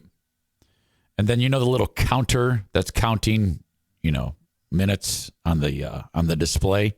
So like the announcer says, oh yeah, he's jamming it right in the hole.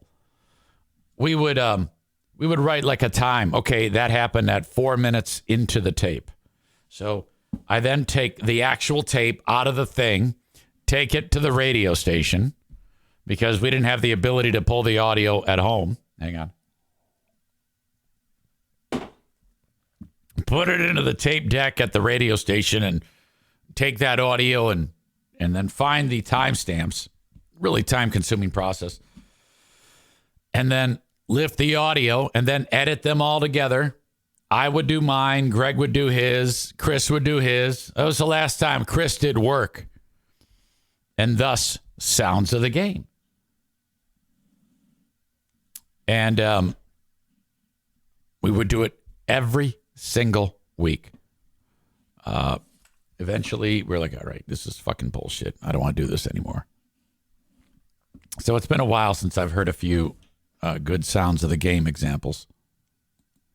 But I have a few right here that are fantastic. And it's funny all over again to me to hear these moments. Oh, man, you've heard me bitch about having problems with this mouse.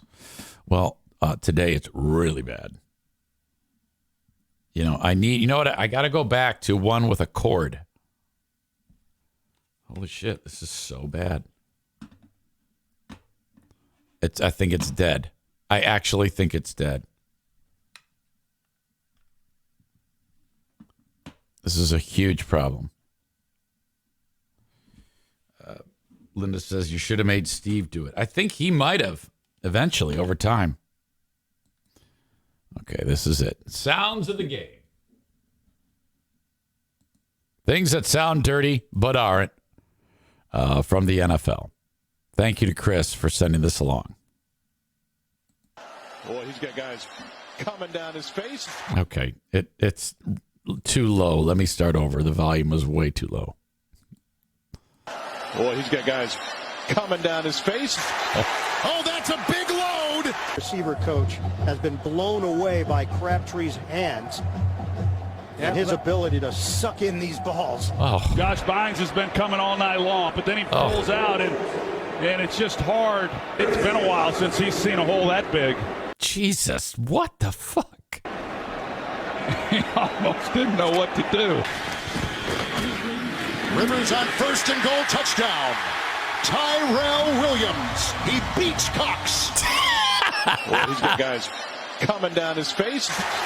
Okay, he's got guys coming on his face. Why would he say that? He has to know what he's doing. He's got guys coming on his face. That's unbelievable. Holy shit.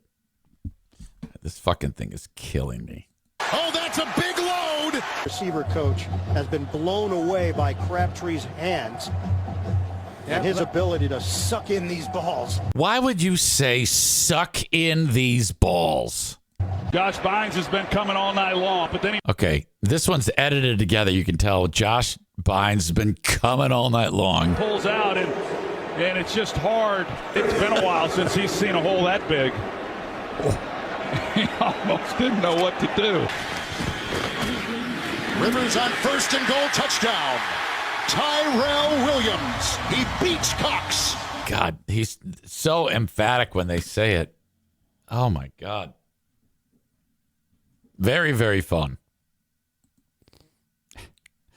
Linda says Aikman cracked himself up there. Chris says you need a fusion-powered mouse, without a doubt. Yeah, I don't know. This thing's just not happening. I don't know what the fuck is up with this thing. Anyway, thanks, Chris. I appreciate that.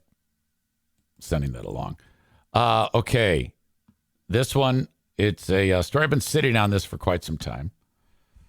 And, boy, I don't know where to begin with this one. I'm not gonna reveal anything. I'll just let the story speak for itself. Learning more about a disturbing story out of Pennsylvania that unfolded overnight. That's right. A 32-year-old man is now facing murder charges for allegedly killing his father and posting the aftermath of his gruesome crime on YouTube. NBC News investigative correspondent Tom Winter joins us now. Tom, what happened here and what are the charges? Right. So, Morgan, it was a little after 7 p.m. last night when Michael Moan's wife came home to find him deceased. And it was shortly after that, or around that time, the police began to discover a YouTube video from their son, who's Justin Moan, is the individual who has been charged here. He's been charged with first-degree problem in the Moan family murder. He's received no bail. He's being held and he's in custody with police, as well as mutilation of a corpse. And that's tied to the very way that the YouTube video begins, which he says, this is the head of Mike Moan, a federal employee over 20 years and my father. He is now in hell for eternity as a traitor to his country. And from there, he goes on a 14-minute, 34-second rant against the government, against the Biden administration. Oh, no. And he called for the death of all federal employees. And he also put out information in the address of a judge who had ruled against him in a civil suit. So it goes from there. We're leaving out. Okay, this is all Trump's fault. Okay, that's what we're learning right here. This whole thing is Trump's fault. Obviously, a fair amount of the details not to propagate what this individual was saying. That makes sense. He killed his dad and cut off his head because he worked for the government.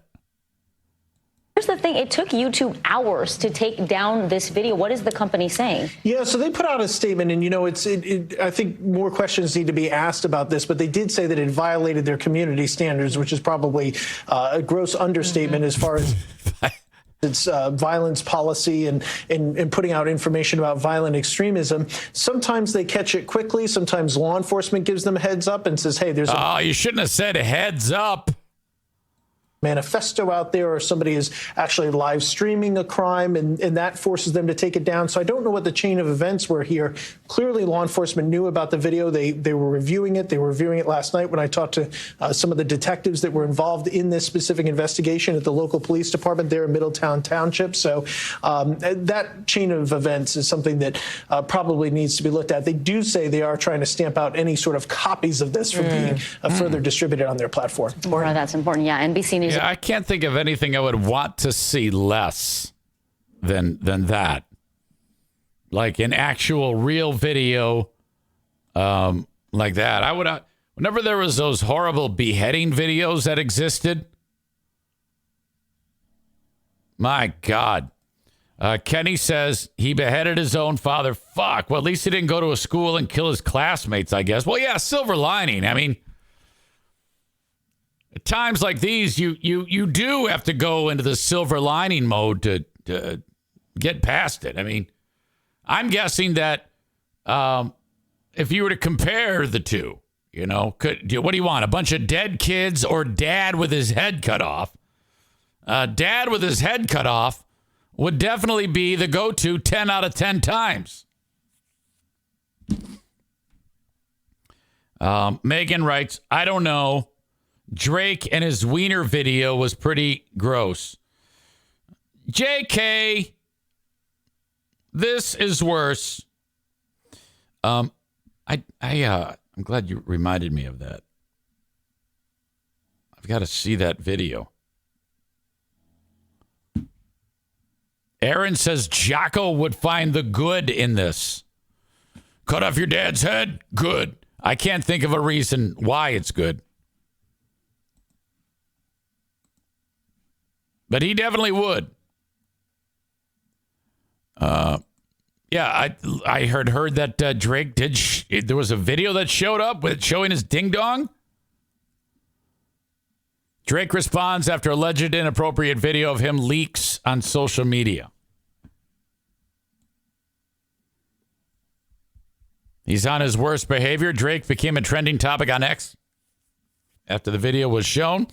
A man who appeared to be Drake undressed from the bottom down and began touching himself while sitting on, hold on, while sitting on a bed. The headboard of the leaked video seemed to match the one that Drake has on his $220 million private jet. Oh my God. $220 million jet. However, the 37-year-old seemingly did not mind the video leak as he laughed it off when asked about it by popular streamer Aiden Ross. After the video garnered hundreds of thousands of reactions online, Ross sent Drake a voice memo asking him about the clip.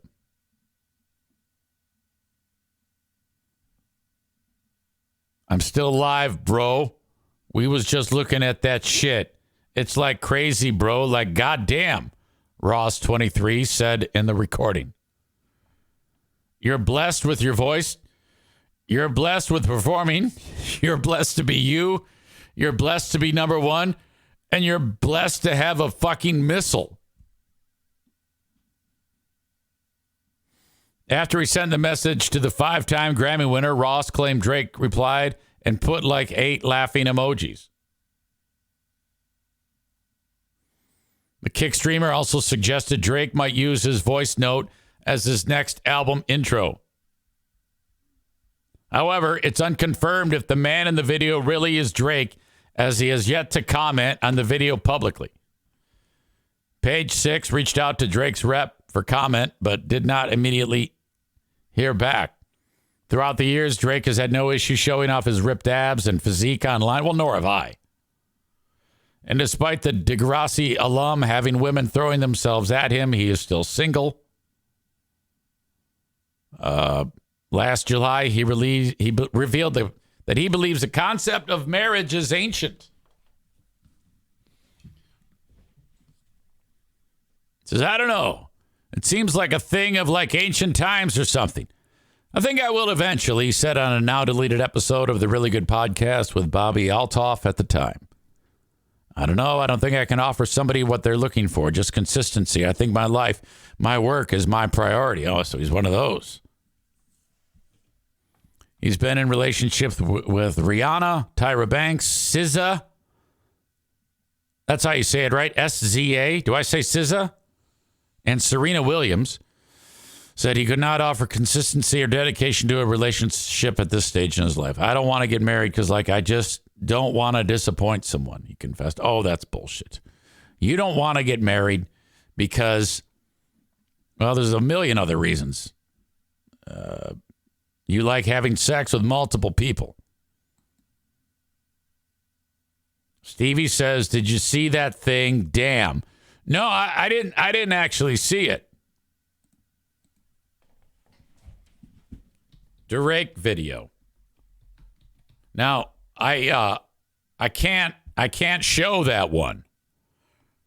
I mean, in the past week on this show, we have had some nudity, but it was silly, comedic, artful. If it's a video of Drake actually pounding his pud, Greg Dick video.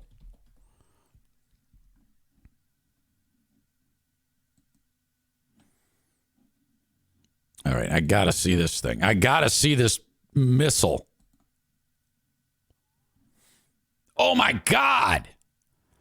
It's super big. That is a big dog. That thing, it like it looks like a goddamn monster. It has a bend in it, and it's just all weird. It's huge. Oh, God.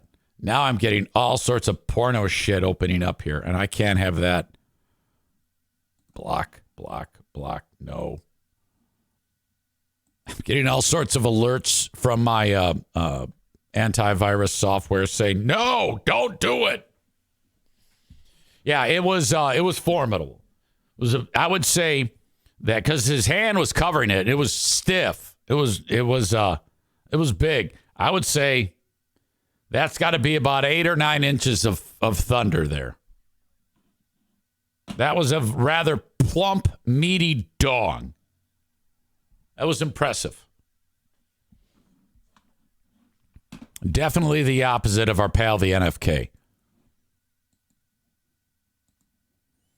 How did we get to that? First, we had a story about a guy cutting his head off, or cutting his dad's head off, and then we've slowly morphed into Drake's penis. Goddamn. That's unbelievable. So here's a video I have of some guy. He created the world's largest Eiffel Tower out of matchsticks. Totally changing the topic here. And it took him like 7 or 8 years to do this. I'm rolling the video. You can see for yourself. All these people are excited about seeing it. It's enormous. It's absolutely perfect. It's like 20, 30 feet high. And he set out to make the biggest Eiffel Tower replica out of matchsticks in an effort to beat the previous guy's world record. So there was one guy who made an Eiffel Tower out of matchsticks years ago. And this one is bigger. And that's in French. 706,900 matches. It says allumettes. That means matches. Matchsticks. I think that's 7.19 meters. So you can, it's north of 20 feet. Big. Gigantic. The biggest ever. Because the previous record, also same thing. Guy made a Eiffel Tower out of matchsticks. So it's his life's work. He spends years, and when he started building it, he would go to the store and buy a box of matches, and then he would cut the sulfur portion off of the end of the match. Now he just has the stick. Then he takes the sticks and he starts building the fucking thing. And you saw it for yourself. It looks outstanding. Over time, he was spending so much time, though, buying boxes of matches. And then, by the way, Tyler says, I thought you stumbled across a different type of video when I first heard Eiffel Tower. To get out of the time-consuming portion of getting the matches and then cutting the sulfur off, he actually went to the match place where they make the matches and said, look, can you just sell me the sticks? I'll buy the sticks in bulk. Well, yeah, we've got those. We can sell them to you. Okay, so he bought hundreds of thousands of match sticks with no match on it. Okay, saving him a lot of time. I mean, that's smart. What do they say? Work smarter, not harder. Builds his Eiffel Tower. Gets on the phone. it's built. It's done. In fact, he finished it on the 100th anniversary to the day that the fucker who built the Eiffel Tower, when he actually finished the Eiffel Tower, the real one, was the exact same day that he finished the matchstick Eiffel Tower. It was all very symbolic. He put the big flag on top of it, and that's it. It's over. I think the guy who built it, his name actually was like Eiffel. Some French fucker. I think. It's got to be. It's in Paris. Calls Guinness. Says, look, I'm done. Come check my shit out. I'm about to get a Guinness Book of World Record. Oh, we're so proud of you. You've done an amazing job. We're going to come out and see it. Okay, great. I've put in every hour of every day for the past 8 years, 8 years doing this Eiffel Tower. The thousands of dollars, so much manpower. And there's like a big, what do you call it? Like a rope around it so you can't touch it. And there's people all around. And then the Guinness people show up and they start to examine it.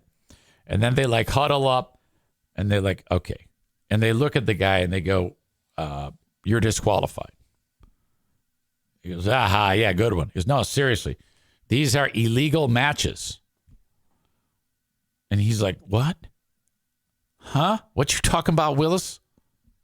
That's right. It's a Different Strokes reference. Yeah, these are these matches are a problem. Why are they a problem? It's the same matches that I was using before. I just got them without the sulfur. Yeah, that. You can't do it. That's made this an illegal. It's out of bounds. Fucking challenge flag. You're out. Penalty. And then they left. They said the only way you can beat the record is if you did it like the way the previous guy did it. You have to go to the store, buy the fucking matches, and do it. These are illegal matches. I am not shitting you. And they left. Now he's stuck with his fucking Eiffel Tower and nothing to show for it. Oh, my God.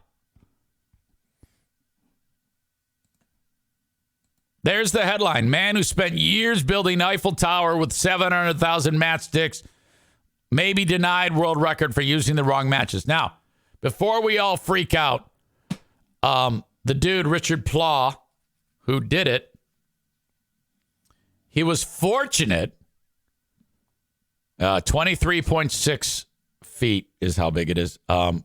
That followers of this guy were so outraged by this that they started bitching at Guinness. And I think they were threatening to burn the fucking place down or something like that. And I think they are changing their tune. Because if you see here, the Guinness Book judges have delivered their verdict without actually seeing. Well, first of all, the guy who made it said the Guinness Book judges have delivered their verdict without actually seeing my tower in real life. Plow, a council worker for a local authority, said Guinness told him the matches must be available commercially and cannot be cut, disassembled, or distorted beyond recognition. That actually sounds like he did break the rules. But maybe they didn't tell him. I don't know.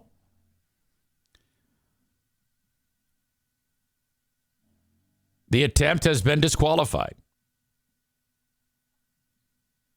So he posted it to Facebook and Instagram.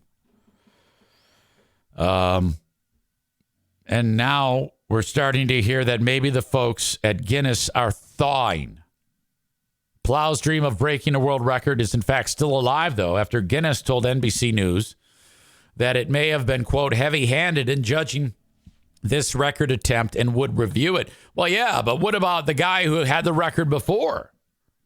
They're basically saying that, fuck you. So that guy, he's probably just going to fucking buy 2x4s and build another one. If the rules, if they're loose and fast with the rules, why not? Mark McKinley, director of Guinness Central Records, told NBC News, quote, it's the job of our records management team to go through and fastidious and be thorough and fastidious in reviewing evidence to make sure the playing field is level for everyone attempting a Guinness World Records title. However, it does appear we might have been heavy-handed with this application. Well, yeah, I mean, Jesus Christ, the guy built a 24-foot Eiffel Tower. What the fuck's he going to do with it? Can you imagine if before they came back and said that they're going to review their decision, and they are, they said, we will make contact with the record holder again, as well as review rules for similar records as the priority to see what can be done, according to Guinness. Now, I don't know, maybe they're just bullshitting. Maybe they have no intention of actually giving it to the guy. Or maybe they do. Plow began working in his living room in December 2015 and finished December 27th last year, the 100th anniversary of the death of Gustav Eiffel. That was the significance of it. Having a world record was a childhood dream I always had in the back of my mind, Plow told a French publication. So that would be something if they said, nope, you're disqualified. And then he had a goddamn temper tantrum and ran up to the thing like fucking Godzilla and brought it down right about the same time that his phone buzzes and it's Guinness saying, hey, hang on, we're going to rethink it. He's like, oh, fuck. Oh, my God. Oh. What's going on in your brain, though, that if that's, I mean, think about it. The ability to hang on to that dream for that long. I mean, that takes some real focus, because how often have you ever started something with the best of intentions of actually doing it, and then, it never gets done? I got a spot in my backyard where there's a retaining wall. And it after time, they kind of start to move and shift and fall. So one day on a Saturday, I took all the bricks off and put them over by this swing set that the kids used to play on. All right, this is what I'm going to take all this fucking shit off, and then I'm going to redo the whole flower bed, and then I'll rebuild the wall. It's 10:30 in the morning now. Should be done by, I don't know, by 4 or 5. No big deal. Easy peasy. Half an hour later, I'm like, fuck that shit. I'm sound asleep. It still hasn't been done. It's probably 10 years now. The stones that I moved because I can't focus have grass that have grown over them. They look like mounds. Okay. You can't even see the stones. They're like artifacts now in my yard. I always fuck up. I can't ever get anything done, Kuipers writes, bullshit. He should have read the rules first. Kuiper's going hard against guy who built Eiffel Tower out of matchsticks. Megan says, so he got the new, quote, most threats due to a denied world record. Exactly. If you're Guinness, maybe you're better off not setting the precedent, though, of giving in to this mob and just say sorry. This is the Kuipers rule. Fuck you. These are the rules. If you can't abide by the rules, go fuck yourself. Start over. It's not our fault you can't fucking read. I'm coming around to that, Kevin Kuipers. Still a fantastic work of art. Kenny writes, I thought I had no life. This guy, though, wow. I don't know. He's going to get a Guinness World Record. If he hadn't, it was a technicality that kept him off of doing it. That's pretty good, isn't it? All right, folks, thank you so much for being here.